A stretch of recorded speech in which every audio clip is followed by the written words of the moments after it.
તમારા ખાવામાંથી મહેમાન હાટું 2 તાહળી છાશ આપો.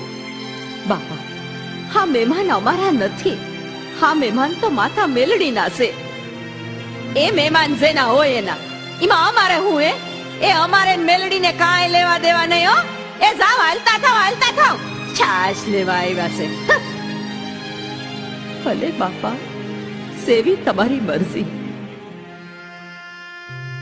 અમારે મેલડીને કાંઈ લેવા દેવા નથી. આવા વેણ સાંભળી અને ગોબરાની ઘરવાળીને દુઃખ બહુ છે.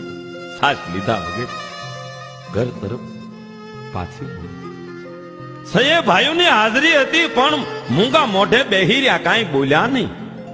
કેવું કીધું? ગોબરાની ઘરવાળીએ વાત કરી ન કરી, જેવી માતાજીની મરજી, વાત ટાળી નાખી. ઇજ્જત ન જાય એ માટે ખોટું બોલ્યું.